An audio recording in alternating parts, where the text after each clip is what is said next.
What's up, guys? Richard here, back with another episode of the I Ching, the Oracle of the Cosmic Way series, where we make our way through this book and learning really the cosmic definitions of all the hexagrams. You know, if you're familiar with human design or the gene keys, I really do recommend going through this book, this series, and really taking in the meaning as it lays out of all the hexagrams, and it in my opinion really does expand our understanding of the hexagrams and what they really mean. They are, in fact, as we've learned, the 64 cosmic principles of harmony. And today we're on 61, which is a very important episode. Inner truth. You know, this book, the I Ching Oracle, the Cosmic Way, it talks a lot about our inner truth and how important it is to follow that, and how our inner truth can become blocked by spells and projections and so on and so forth. Inner truth is really our memory of what cosmic harmony feels like. Well, without further ado, let's get into it. Inner truth, which is wind over the lake. The judgment, inner truth, pigs and fishes, good fortune. It furthers one to cross the great water. It furthers one to be firm and correct. In this hexagram, the sage speaks of inner truth in two fundamental ways: as the treasure chest of inner truth that each person is born with, which he is meant to rely on, and as the truth within situations, which must be found before a correct decision can be made about how to relate to them. In regard to the latter, decisions made purely on the external appearance of a situation create a long chain of negative consequences that include continuing conflict, entanglements, injustices, and a litany of further misunderstandings. Pigs and fishes is a metaphor for the totality of our physical senses, which, when combined, speak as our common sense. Good fortune refers to the results of going by one's common sense in the conduct of one's life. The totality of our senses comprise, for example, the inner seeing, a meditation that leads to insight, and outer seeing, as when we look at the world around us. Other inner senses not often considered are inner listening, as in phrases that come as mind flashes; inner smelling, as when a person is said to follow his nose, or when something smells wrong; or inner taste, as when we say life has a good taste, or that experience leaves me with a bad taste; and inner feelings, as when something feels harmonious or discordant. Common sense combines the perceptions of the inner and outer senses and then compares them with our inner truth. Every person possesses inner truth.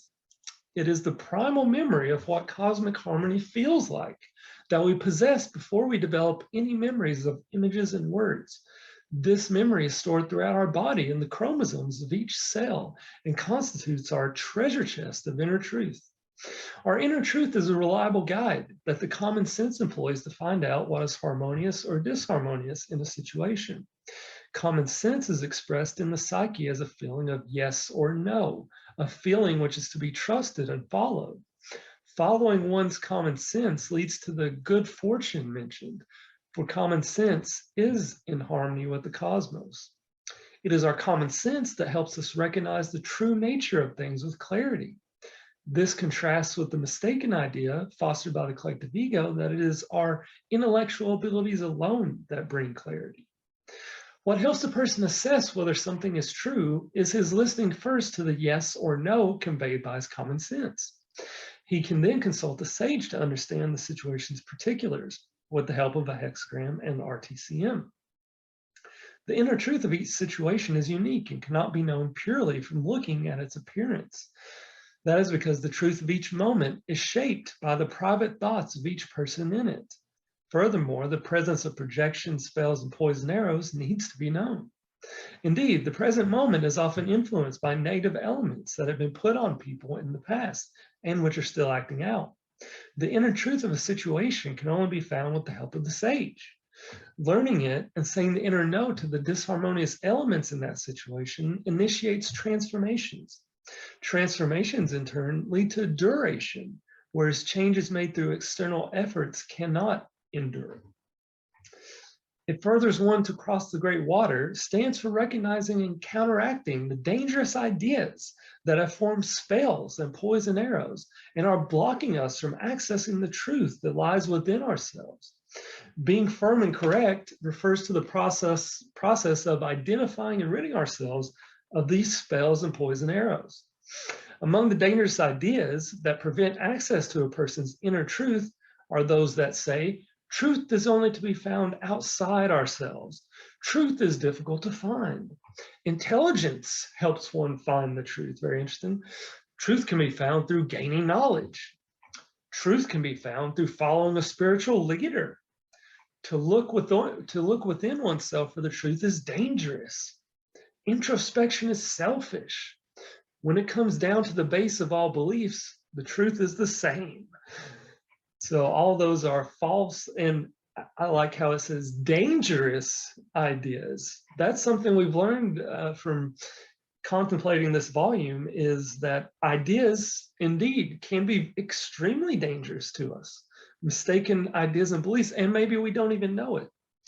Maybe we don't even realize how these mistaken ideas and beliefs, these words and phrases, the seed phrases, the seeds of evil, as the I Ching calls it, are affecting our reality, and we don't even realize it.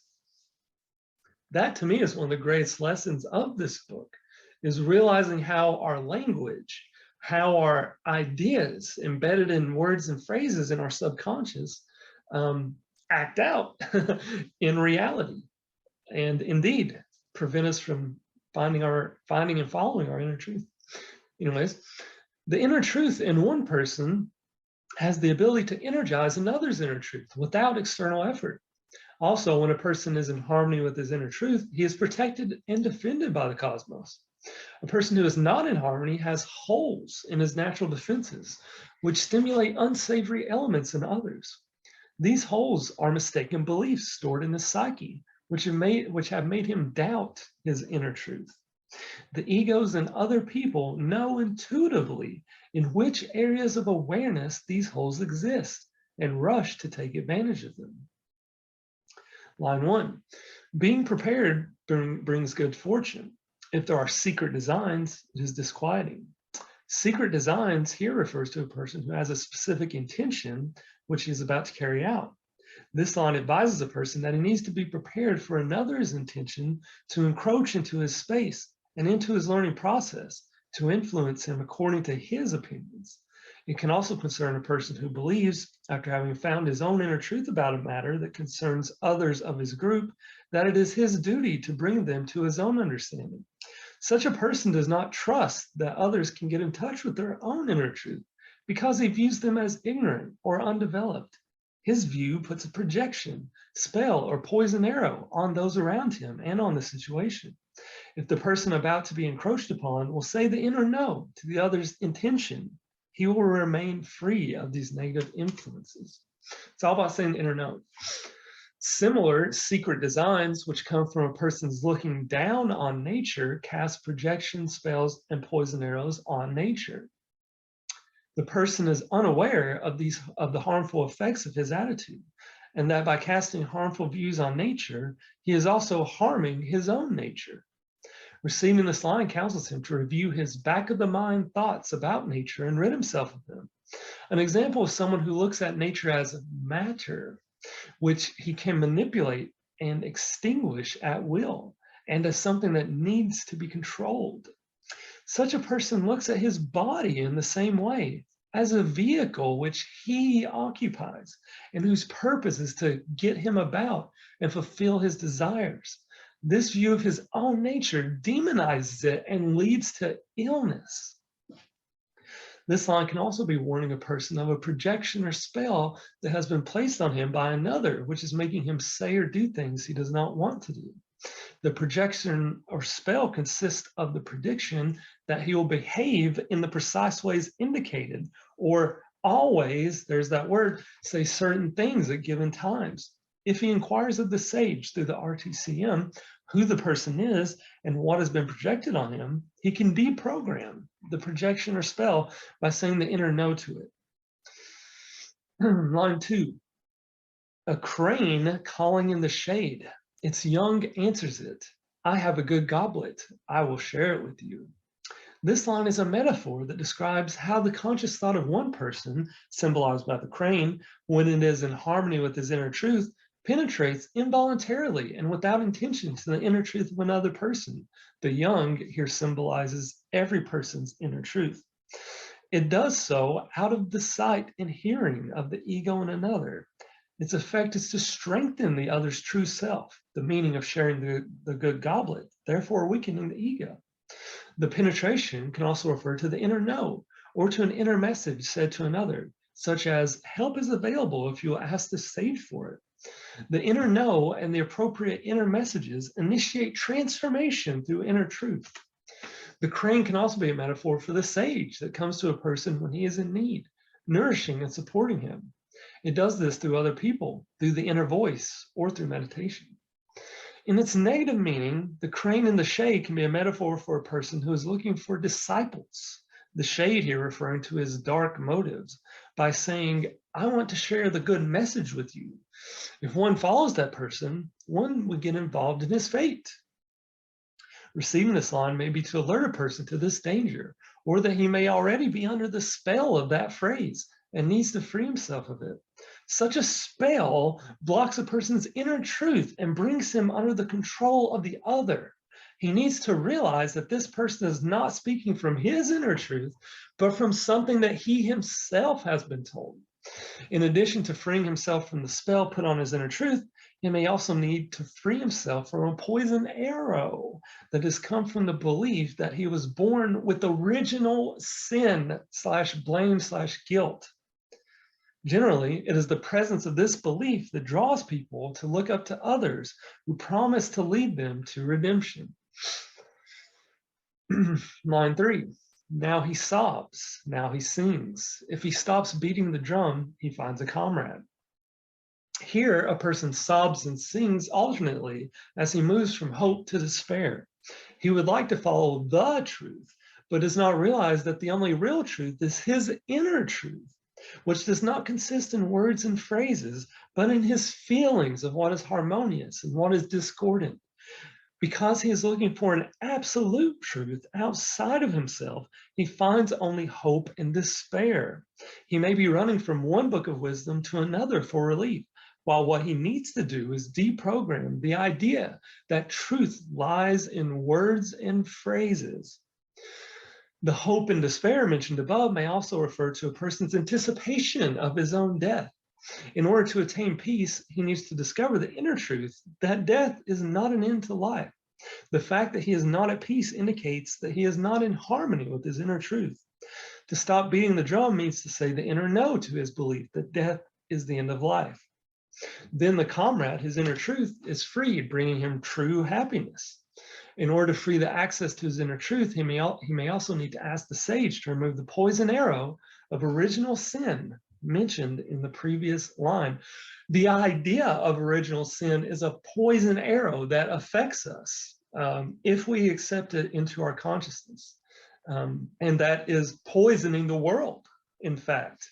That's the collective ego. That's part of the collective ego's program. This idea of original sin, original fault, that humans are born lacking, that we're born lacking somehow. It's a poisonous idea that needs to be said no to, Line 4, the moon nearly at the full. The team horse goes astray, blame. The moon nearly at the full represents half-truths that are implicit in the situation, which will lead the person concerned astray, causing blame. Pictured here is a team of horses, one of which has gone astray, bringing progress to a halt. This metaphor concerns a person who is experiencing a fate. That one of the horses has gone astray suggests that the less experienced student who is being taught by the sage to trust his inner truth has fallen prey to doubt. This person has been tempted by others who want him to follow a belief system by making him think it is identical with his inner truth. He may have adopted the idea that all belief systems point to the same truth and can be integrated to achieve harmony. They can't. The problem, however, lies in equating any established belief system with the person's inner truth. All belief systems are human-centered and based on half-truths and myths, which place humans as the central masters of the universe. Such a belief imagines humans as holding the reins of the universe. These beliefs act as frames of reference that shut synapses in the brain, imprisoning helpers of the invisible world and blocking the help of the sage. By contrast, inner truth creates new synapses to allow ever broader realizations and understandings. The team of forces can also be a metaphor for the two aspects of our life force, the light and the dark. They can become divided when a person looks up to another or up to a group, system, or belief. The division prevents the common sense from being able to create transformations, as described in Hexagram 16, enthusiasm, line 3. The team horses going astray can also represent a situation in which a person's mental faculties are turned to the service of the ego, leading the whole personality astray. When this occurs, the harmony of the team, that is to say, of the psyche and body, is lost. When the mental faculties lead, they put projections, spells, and poison arrows on people and on the person himself, causing blame, and if continued, lead to a fate. This line can also refer to a person using the I Ching for ego purposes, as when he reads the hexagrams and lines to confirm the viewpoint of the ego. The team horse goes astray can also refer to a person's forgetting his dependency on the sage as the source of his inner independence. This happens when he credits the good things that have happened to his own doing. He forgets his relationship with the invisible world, thus incurs blame, which is experienced as feelings of isolation. A person can also receive this line when he has either assumed he knows what the problem is or that he knows the truth of the matter and so does not need to understand more. This is the ego's work, preventing him from looking deeper for the problem and preventing him from discovering that not he, but the ego in him is in charge of his personality.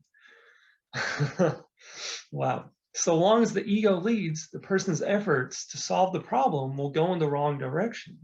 The person can determine with the help of the RTCM whether this is the case. The RTCM can also help him gain a true assessment of the problem and find its true causes.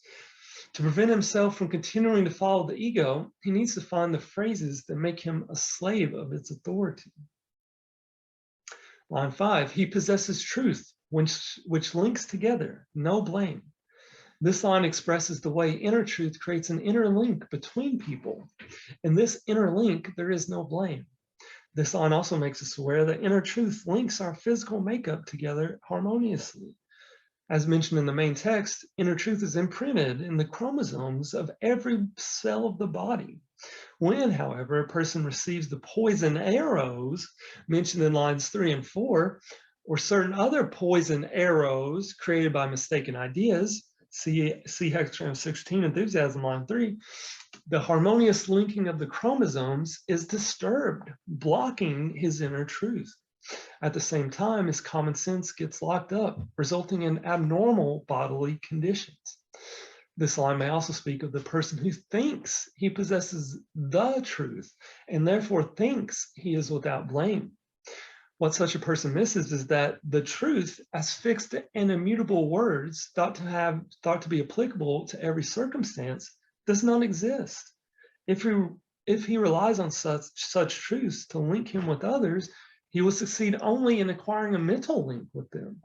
Because this link makes no connection between their hearts, the unity is a fiction. Line 6, cockcrow penetrating to heaven. Perseverance brings misfortune. This line describes a person who blindly follows the path of a leader and crows that he is in the know or thinks that he has discovered a truth. In reality, however, he has only discovered a half-truth. Half-truths are statements in words that cannot be confirmed by inner truth. The crowing cock can also refer to someone who forces his habits and beliefs on others and attempts to make them move according to his rules. Such a person opens wide the door to fate, which is the meaning of perseverance brings misfortune. So that's it, guys, for Hexagram 61, Inner Truth. Very revealing hexagram, as our inner truth is really the basis for pretty much everything we need to follow in life if we're to live harmoniously and also fulfill our uniqueness and our cosmic destiny. Thanks so much for watching, guys. I'll see you again in the next one.